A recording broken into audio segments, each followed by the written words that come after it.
This is Dr. Lou Sella, sport and performance psychologist here, and this is O-line blocking midline triple versus a 3-4 in 8, 9, and 11-man football.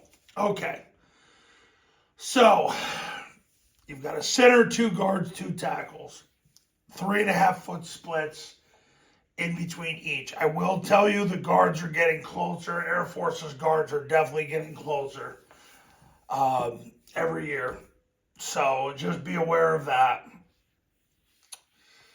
So what happens against a 3-4 is on mid-triple, the action starts on the center now. So if there's a 1 technique, but there's not, but there's a 0, the center makes a back call. Back, tells the back side guard, he and the center are doubling the 0 technique. They are reverse acing the 0 technique.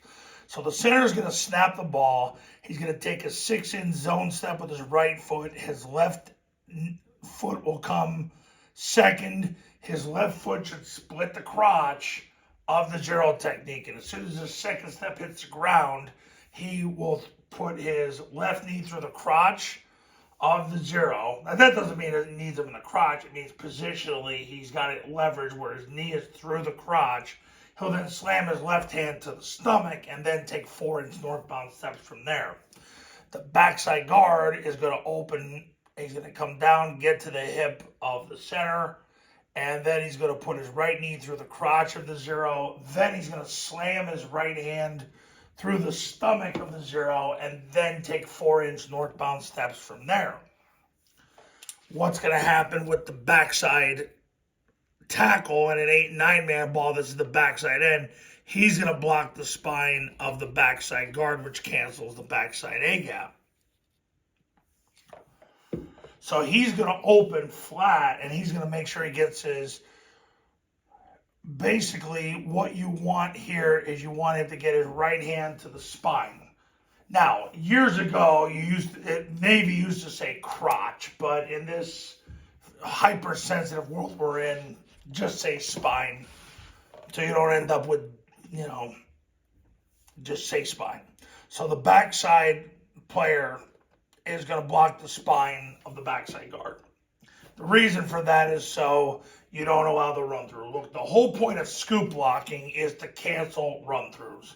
Because, and I said this in a video yesterday, I did enough discussions with former Division I football players that played in the offense, and they all said the same thing. The only time we ever got yelled at when we scoop blocked was when there was a run through. So we had to make sure we just cancel the run through. Ken Niumatalolo, before he went communist, used to say he'd block crotch through crotch. So spine to spine works the same way. So you've got the double team here. Now you want to keep the 0 on the backside of the play. That's why after a center snaps the ball, his zone step is so important. Because you want to keep the 0. You want to make a 0 a backside A-gap player. That's the key. Now, on a back call, the guard and the tackle automatically are going to step with their inside foot first. However, when the guard is uncovered with a play side mic, he's going to make an Uncle Mike call. Uncovered guard, play side mic justifies the Uncle Mike call. Army used to say 50-50-50. Maybe they'll go back to saying 50-50-50 now that they're not rogue anymore. But the guard's going to make an Uncle Mike call because he's going to tell the tackle, hey, I got a play side mic, so you got to veer outside in case they scrape exchange, you pick them up. That's why. The guard's going to step with his inside foot first, and he's going to 2-hand slam him and take 4-inch northbound steps from there. The tackle, or what's called the end, an 8 and 9-man ball, is going to veer through the play side armpit of number 1, get vertical. He's going to work to get his left knee through the crotch of the mic, left knee through the crotch, left hand to the stomach, and 4-inch northbound steps from there. Now, if the guard secures the mic, that means he's taking the dive, and that tells the tackle, or like I said, the end, an 8 and 9-man ball, that he can veer and end up putting his left knee through the crotch of the backside safety because he's secured. If he runs over the top, that means this guy's taking the quarterback to pitch, and the tackle's going to pick him off, and then the guard is going to end up blocking the backside safety.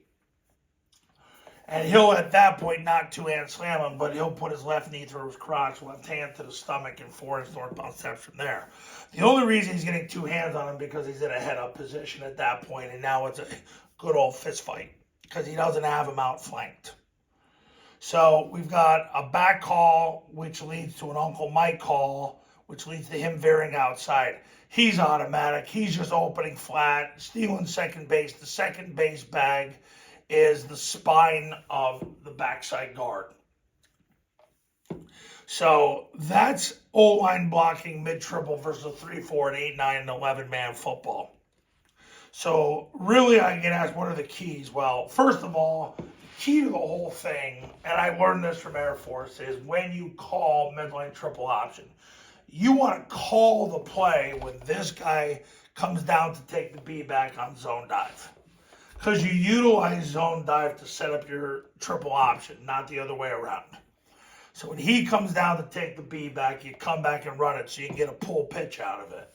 This takes all the pressure off almost everybody on your offensive line, because then that makes this guy a runner, because if he's taking the dive, he's taking the quarterback.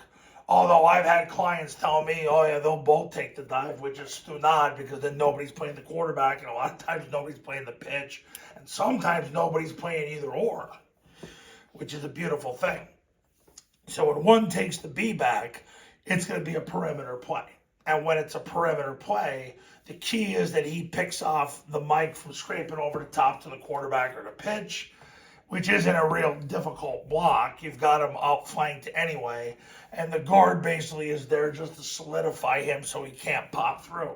So it takes all the pressure off your offensive line when you run midline triple option against, number one, taking the B back. Now, a lot of the time you've got defensive alignments where they'll put a guy on the guard and this guy's on the tackle and this guy's coming down to take the dive.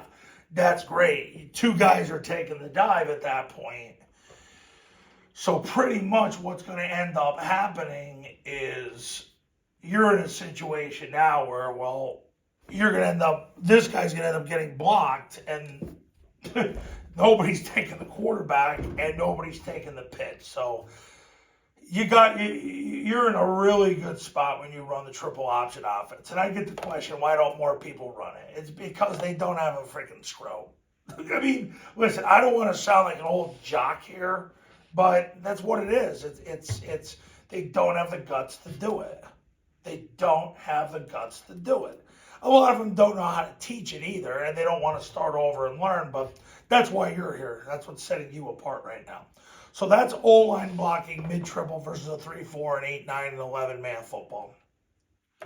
And coaches, here's the thing. If you want to win big in 2024, pick up the phone and give me a call. My number's on the thumbnail of this video. So is my website. The Triple Option Football Academy and Triple Option Football Academy camps are going to show you how. Go to tripleoptionfootball.com/testimonials. You can see all the success stories that have come from the camps and the academy. The academy's $997. You get it for 2 years, and camps start at $1997. I mean, you get a camp for $1997, and you get the academy included with the camp. Do you know how far ahead you're going to be when you do a camp? I can guarantee you a camp price right now at $1997. I can guarantee you a camp price at $1997. I don't care where you're at. But you got to pick up the phone and give me a call right now. All right, so now you got an idea, a taste of what you're going to need to do. You want to get your kids to the next level, call me. I'll see you in the next video. We'll talk soon.